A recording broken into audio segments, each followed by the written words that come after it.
दोस्तों, आशीष शर्मा क्लासेज में एक बार आपका फिर से स्वागत है। इस बार हम कक्षा 8 के लिए कार्यपत्रक 56 से लेकर 60 तक के कार्यपत्रों का विस्तार रूप से हल करेंगे। तो देखते हैं। एक गद्यांश दे रखा है, उसको पढ़ करके हमें प्रश्नों का उत्तर देना है। तो देखिए, मैली झोंपड़ी के ये मेले मेले बच्चे, उछलते कूदते खिलखिलाते हैं, ये कितने अच्छे।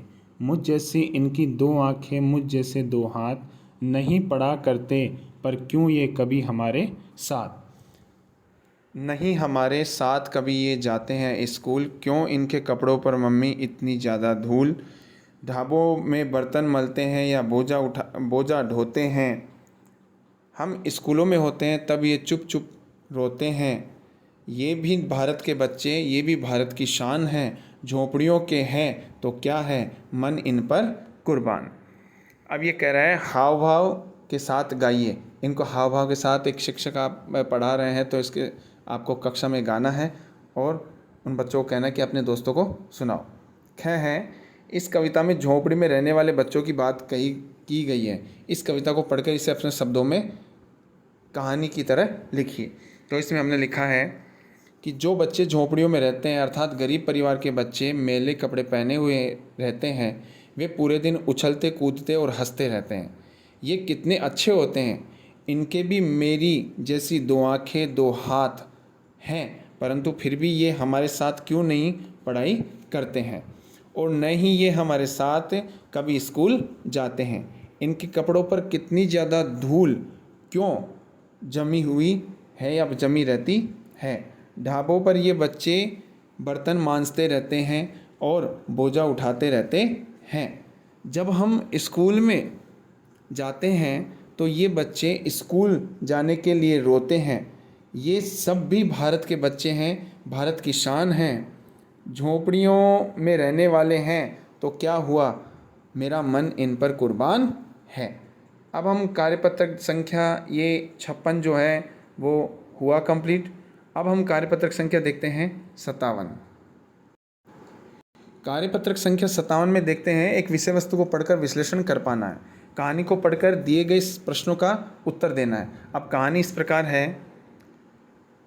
बच्चों, तुमने चिड़ियाघर में भालू अवश्य देखा होगा। पहले मदारी इन्हें पालते थे, इनका नाच दिखाकर लोगों का मनोरंजन करते थे। ये भालू काले होते हैं, परंतु क्या तुम्हें पता है कि भालुओं की एक प्रजाति सफ़ेद भी होती है। ये भालू बर्फीले प्रदेश में पाए जाते हैं। इन्हें पोलर बियर भी कहा जाता है। सफ़ेद भालू की त्वचा मोटी होती है, त्वचा पर सफ़ेद रंग के घने किंतु मुलायम बाल होते हैं। सफ़ेद भालू तैरने में कुशल होते हैं। सफ़ेद भालू का रंग बर्फ़ से मिलता जुलता है।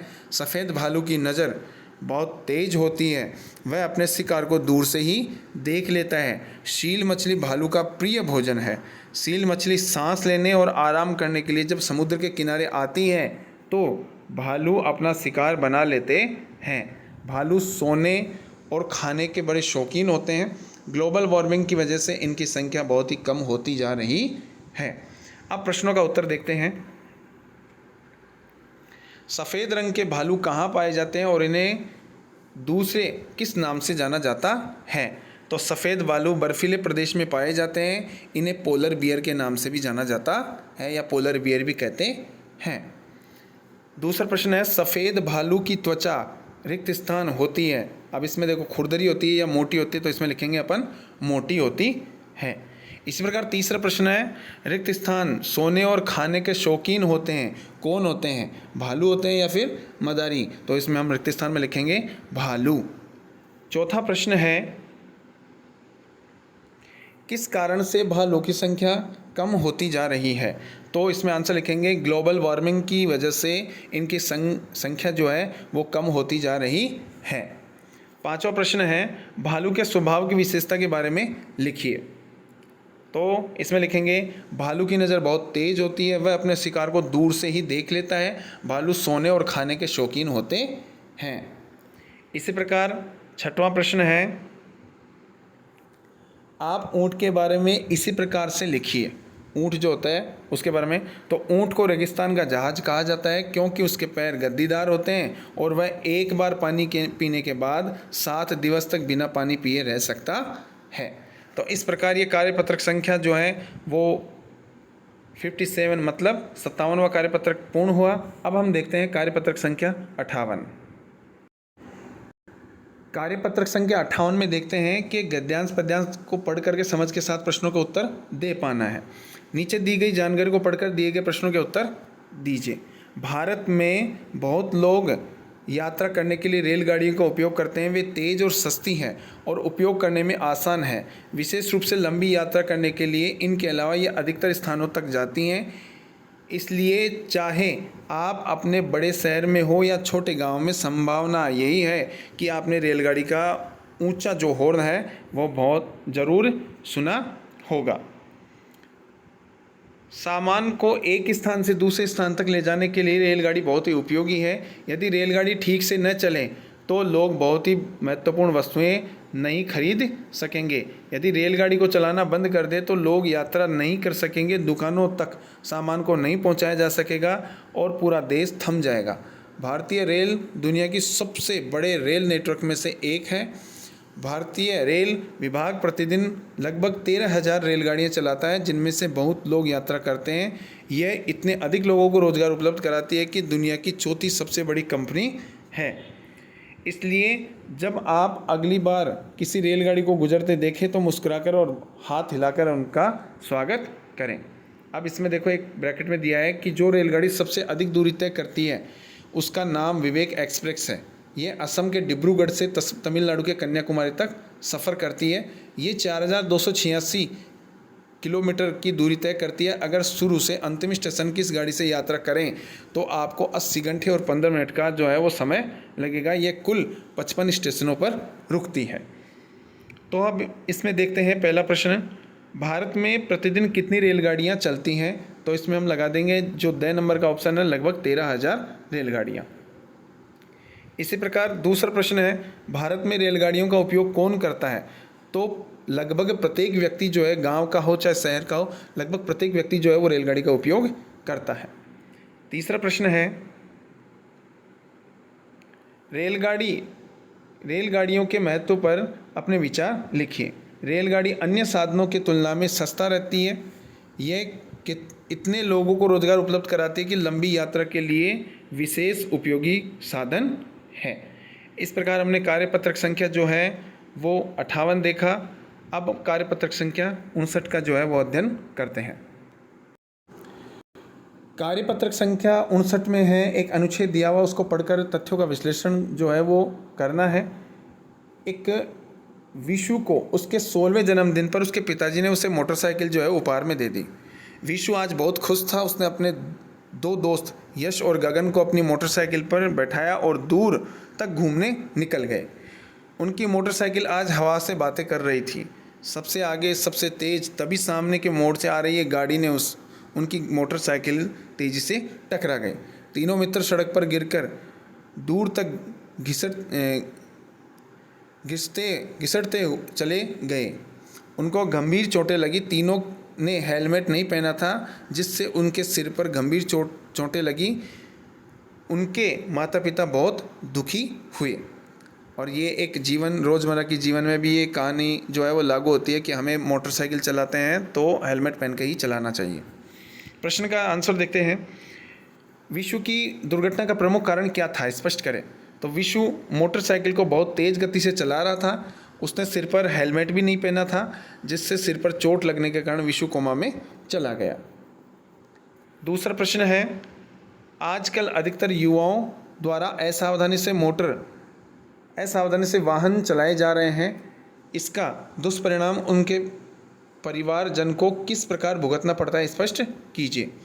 असावधानी से वाहन चलाने से युवा दुर्घटना के शिकार हो जाते हैं। परिवार का इकलौता बेटा या कमाने वाला छिन जाता है। तीसरा प्रश्न है, सड़क पार करते समय किन किन बातों का ध्यान रखना चाहिए। ये आपके भी जो दैनिक जीवन में काम आने वाली चीज़ है कि सड़क पार करते वक्त आपको किन किन जो हैं चीज़ों का ध्यान रखना चाहिए। तो ये हैं, दाएं बाएं देखकर ही सड़क पार करनी चाहिए।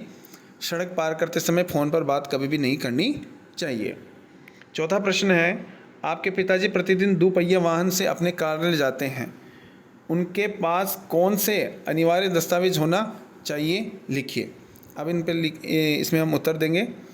उनके पास लाइसेंस मतलब ड्राइविंग लाइसेंस, स्वयं का पहचान पत्र, बीमा पत्र, गाड़ी की आरसी, प्रदूषण मुक्त प्रमाण पत्र आदि दस्तावेज होने चाहिए। 5वां प्रश्न है, अपने निजी वाहन से यात्रा करने वाले किसी व्यक्ति को एक जिम्मेदार नागरिक होने के नाते आप सड़क सुरक्षा की दृष्टि से क्या क्या सुझाव देना चाहेंगे। तो यातायात का पहला है, यातायात के नियमों का पालन करना चाहिए, अर्थात यातायात के नियमों का पालन करें। वाहन सीमित गति से ही चलाएं। वाहन चलाते वक्त नशा न करें। फ़ोन पर बात नहीं करें इत्यादि इसको सुझाव देंगे। 6वां प्रश्न जो है वो आपको कुछ लोगो दे रखे हैं और इन लोगों को देखकर जो है वो अपने को ये बताना है कि ये किस किस चीज़ के प्रतीक हैं जो यातायात का जब हम गाड़ी चलाते हैं तो अधिकतर सड़क के किनारे ये जो हैं एक बोर्ड के रूप में लगे रहते हैं। तो पहला जो है पी लिखकर उस पर क्रॉस लगा रखा है, इसका मतलब है यहाँ पर पार्किंग करना मना है, मतलब नो पार्किंग। अगला चित्र दे रखा है, एक तीर का निशान ऊपर और एक तीर का निशान नीचे है, तो मतलब आना जाना चालू है। और एक है कि एक लड़का जो है वो सड़क पार करते हुए जो है वो चित्र दिखाया गया है, इसका तात्पर्य ये है कि ये जेब्रा क्रॉसिंग है। ये क्या है? Zebra crossing. एक है कि एक यू टर्न जो है वो सिग्नल दे रखा है और उस पर क्रॉस लगा रखा है, मतलब आपका यहाँ यू टर्न करना मना है, तो नो यू टर्न। इस प्रकार हमने कार्यपत्रक संख्या जो है वो 59 देखा। अब हम देखते हैं कार्यपत्रक संख्या 60। कार्यपत्रक संख्या 60 में देखते हैं, एक कविता को पढ़ते हुए नीचे दिए गए उदाहरणों को प्रश्न अनुसार प्रश्न बनाकर लिखना है। चिट्ठी में है मन का प्यार, चिट्ठी है घर का अखबार, इसमें सुख दुख की है बातें, प्यार भरी इनमें सौगातें, कितने दिन कितनी ही रातें तय कर आई मीलों पार, यह आई मम्मी की चिट्ठी, लिखा उन्होंने प्यारी किट्टी, मेहनत से तुम पढ़ना बेटी, पढ़ लिख कर होगी होशियार। अब इसमें जो है वो प्रश्न बनाना है। तो पहला प्रश्न जो है वो बनाया हुआ है कि चिट्ठी में किस प्रकार की बातें जो हैं वो होती हैं। दूसरा हमने बनाया चिट्ठी कितनी दूरी पार करके आई है। तीसरा हमने प्रश्न बनाया कि किसकी चिट्ठी आई है। चौथा हमने प्रश्न बनाया कि चिट्ठी में क्या सीख दी गई है। इसी प्रकार दूसरा प्रश्न है, गद्यांश को पढ़ते हुए नीचे दिए गए उदाहरण के अनुसार प्रश्न बनाकर लिखिए। अब गद्यांश दे रखा है कि जवाहरलाल नेहरू आज़ाद भारत के प्रथम प्रधानमंत्री थे। बच्चों से इन्हें बेहद लगाव था। ये चाचा नेहरू के नाम से जाने जाते हैं। इनकी बेटी इंदिरा जब 10 वर्ष की थी, नेहरू जी ने इन्हें अनेक चिट्ठियां लिखी। इनमें बताया गया है कि पृथ्वी की शुरुआत कैसे हुई और मनुष्य ने अपने आप को कैसे धीरे धीरे समझा और पहचाना। ये चिट्ठियां बच्चों में अपने आसपास की दुनिया के बारे में सोचने, समझने और जानने की उत्सुकता पैदा करती है। नेहरू जी को अपने देश के बारे में बोलते बतलाने में विशेष आनंद आता था। ये सभी चिट्ठियाँ पिता के पत्र पुत्री के नाम पुस्तक में संकलित है। संसार पुस्तक है, इसी पुस्तक से साभार लिया है। खास बात यह है कि ये पत्र नेहरू जी ने अंग्रेजी में लिखे हैं और इनके हिंदी अनुवाद में मशहूर उपन्यासकार मुंशी प्रेमचंद ने किया है। अब देखते हैं, इसमें प्रश्न बनाना है। तो नेहरू जी ने अपनी बेटी इंदिरा को लिखे पत्रों में किसके बारे में बताया है। इसी प्रकार हम इनकी तरह प्रश्न बनाएंगे। आज़ाद भारत के प्रथम प्रधानमंत्री कौन थे। तीसरा हमने प्रश्न बनाया, चाचा नेहरू के नाम से कौन जाना जाता है। और चौथा प्रश्न हमने बनाया, नेहरू जी द्वारा लिखे पत्रों का हिंदी में अनुवाद किसने किया था। इस प्रकार हमने कार्यपत्रक संख्या जो है वो 60 का भी अध्ययन किया। मैं उम्मीद करता हूँ कि आपको ये वीडियो बहुत ही पसंद आया होगा। और अगर आपको ये वीडियो पसंद आया है तो लाइक कीजिए, कमेंट कीजिए और सब्सक्राइब करना बिल्कुल भी ना भूलें। अपने दोस्तों को शेयर कीजिए।